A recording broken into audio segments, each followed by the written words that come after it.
Assalamualaikum warahmatullahi wabarakatuh. Waalaikumsalam warahmatullahi wabarakatuh. Gimana kabarnya Bu Ria? Alhamdulillah sehat. Aduh, tambah semangat aja ini. Harus semangat ya.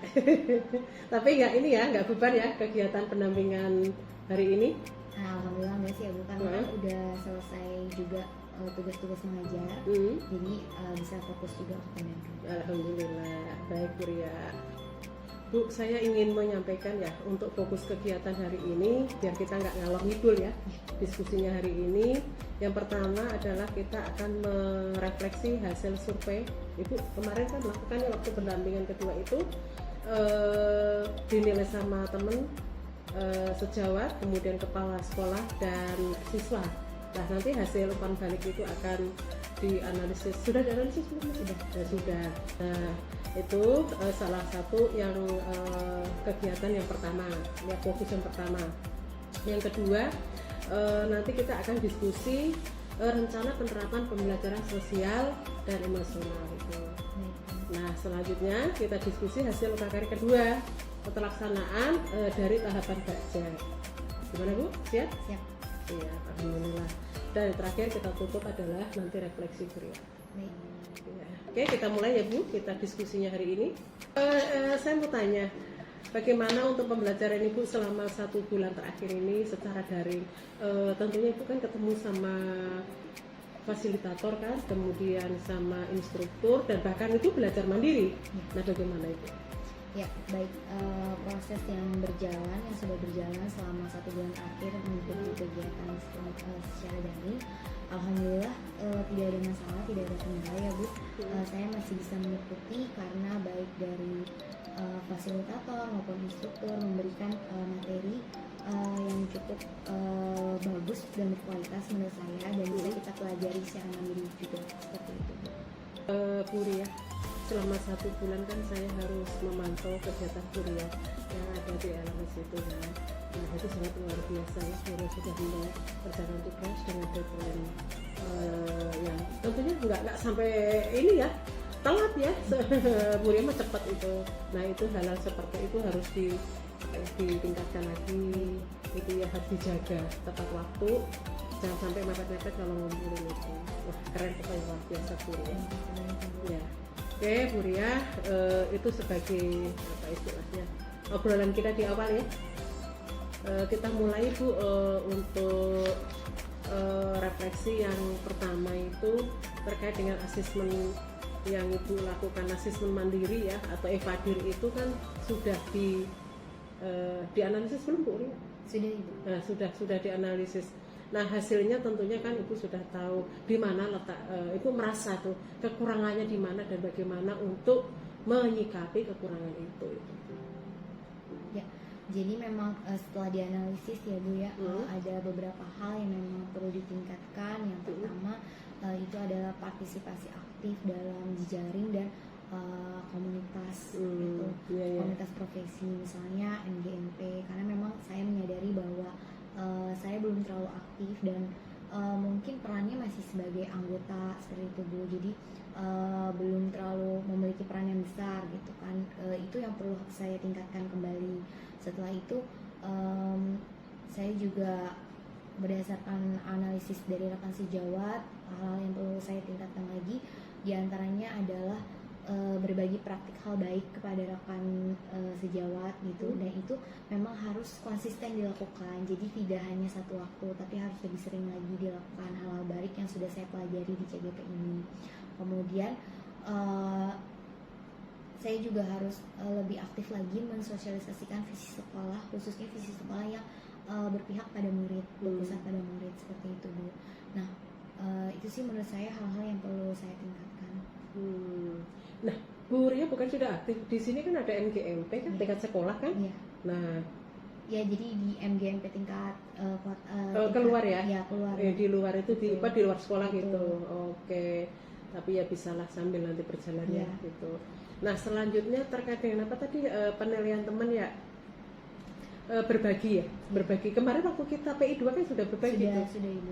Hasilnya luar biasa loh Iya, kemarin itu. betul. Ya. Nah, harapan teman-teman bahwa hal tersebut tidak hanya sekali 2 kali, tapi bisa lebih sering juga dibagikan dengan teman-teman apa yang sudah saya dapatkan dari CGP ini. Gitu. Dan tentunya siap kan untuk membagikannya. Insya Allah siap. Oke. Dari hasil refleksi, hasil survei umpan balik itu, rencana Ibu ke depannya untuk semakin mengasah kemampuan sebagai guru penggerak itu mohon untuk jelaskan harus seperti apa? Ya, baik. Rencana kedepannya saya akan lebih aktif lagi membangun hubungan yang aktif dengan rekan sejawat yang berasal dari sekolah maupun lingkungan luar sekolah. Nah, ini khususnya pada CGP ini ya Bu ya, kan ini kita juga menjadi salah satu pijakan kita untuk melakukan hubungan yang baik dengan teman di luar sekolah gitu kan ya Bu ya. Karena rekan CGP kan berasal dari sekolah-sekolah yang berbeda gitu, dan ini salah satunya wadah yang baik untuk meningkatkan lagi hubungan aktif saya dengan rekan-rekan di luar sekolah. Kemudian selain itu saya juga harus lebih aktif lagi untuk berdiskusi dengan rekan sejawat dalam mensosialisasikan visi sekolah yang berpusat pada murid seperti itu. Nah sekarang contoh praktek baik yang sudah pernah Ibu lakukan tuh apa? Ya misalnya dalam proses pembelajaran gitu. Jadi bagaimana sekarang ini saya membagikan kepada teman-teman bahwa proses pembelajaran yang sekarang itu harus sudah mulai berpusat pada murid apa. Kemudian selain itu juga kita kan sudah mulai masuk ke pembelajaran diferensiasi nantinya ya Bu ya. Jadi kita bagi kepada teman-teman apa sih proses pembelajar berdiferensiasi itu. Itu belum ke teman? Sudah belum? Sudah. Oh sudah. Alhamdulillah. Tapi baru yang di level 7 yang sama level ya Bu. Biasa Bu ya sudah bisa berbagi kepada teman praktek baik. Mudah-mudahan ini bisa menjadi amal kita kalau kita sudah bisa berbagi itu. Baik, kita lanjutkan Bu Ria ya. Terkait dengan kita diskusi terkait dengan rencana penerapan pembelajaran sosial emosional ya. Yang Ibu pelajari modul 2.2 itu gimana Bu? Apa sudah dipelajari atau belum? Terus apa sih isinya di situ? Ya, jadi pembelajaran untuk 2.2 ini tentang pembelajaran sosial emosional ini sudah dipelajari ya Bu ya. Di pembelajaran sosial emosional ini ada kesadaran diri, kemudian ada manajemen diri, kesadaran sosial, keterampilan relasi, pengambilan keputusan yang bertanggung jawab. Ini nantinya kita selipkan di proses pembelajaran kita seperti itu Bu. Nah, apa itu sudah dipraktikkan kepada siswa ketika Ibu mengajar? Ya, sudah tapi belum terlalu sering ya Bu ya. Jadi yang sudah praktekkan coba saya pengen tahu gambarannya seperti apa ketika kita menerapkan apa tadi Ibu tadi sampaikan? Pembelajaran sosial emosional. Iya, seperti apa gambarannya saya pengen tahu. Ya, misalnya pada tahap ini ya Bu ya, pada tahap organisasi belajar atau mengelompokkan anak. Gitu kan di situ kan anak akan belajar untuk keterampilan sosialnya. Kemudian akan belajar bagaimana dia bekerja sama dengan temannya, dengan timnya dan kelompoknya itu. Nanti masuk ke dalam keterampilan berelasi seperti itu Bu. Jadi pada saat di tahap pembelajaran secara berkelompok. Gitu. Ya secara berkelompok kan kelihatan tuh. Ya. Bagaimana dia berkolaborasi ya. Betul. Harapan Ibu setelah menerapkan pembelajaran sosial emosional di kelas itu apa ya harapan Ibu itu? Harapannya dengan pembelajaran sosial emosional di kelas ini bisa memberikan pemahaman, kemudian kemampuan siswa dalam mengelola emosinya ya Bu ya.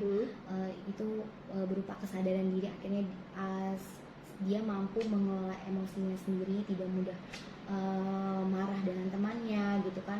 Kemudian peserta didik juga mampu menetapkan dan mencapai tujuan yang positif dalam pembelajaran ini saya mau seperti apa gitu kan. Artinya dia sudah punya pengelolaan diri sendiri gitu, sudah punya target capaian-capaiannya. Kemudian dalam pembelajaran juga harus ada sentuhan empati kepada orang lain gitu kan.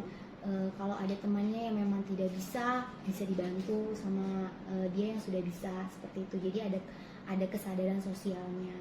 Kemudian harapannya anak-anak juga bisa membangun dan mempertahankan hubungan yang positif sesama teman gitu. Jadi dalam hubungan di kelas mereka bisa membangun hubungan yang positif.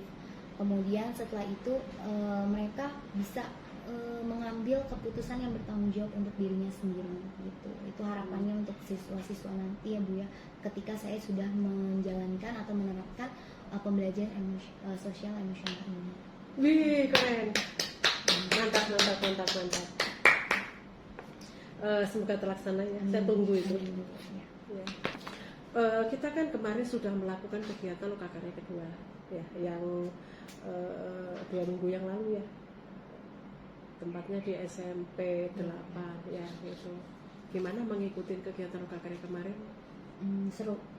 Karena pada saat loka karya kita langsung praktek secara langsung bersama teman-teman gitu. Jadi apa yang jadi agenda waktu itu kan ada budaya positif gitu ya. Kemudian bagaimana membuat keyakinan kelas gitu. Jadi itu kita praktekkan secara langsung bersama guru-guru. Jadi tidak murid tetapi guru-gurunya gitu. Jadi ada gambaran kita bahwa oh ternyata teman kita di sekolah yang lain tuh punya cara seperti ini gitu. Mungkin bisa kita ikuti gitu. Sharing ya? Jadi saling sharing gitu.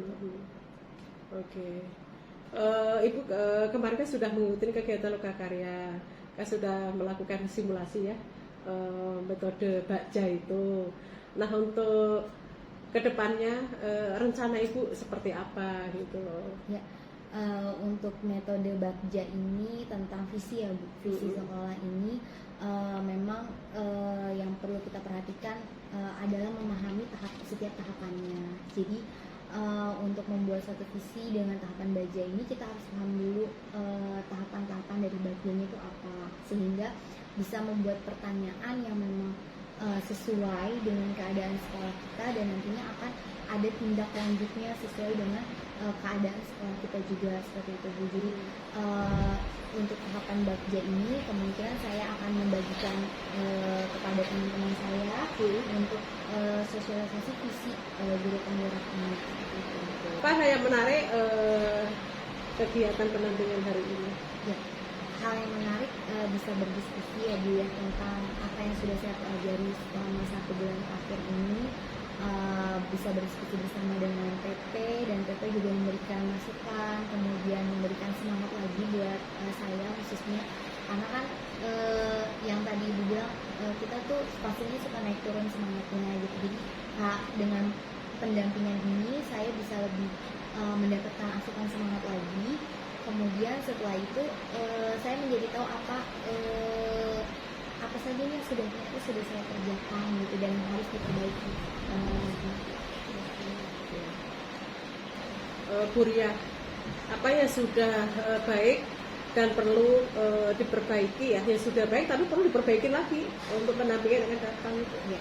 Baik, saya kan sudah mempersiapkan materi diskusi ya pada setiap pendampingan. Namun memang kita harus lebih banyak mempersiapkan lagi untuk materi-materi pendampingan selanjutnya agar lebih maksimal saya Bu dalam mengikuti kegiatan pendampingan ini.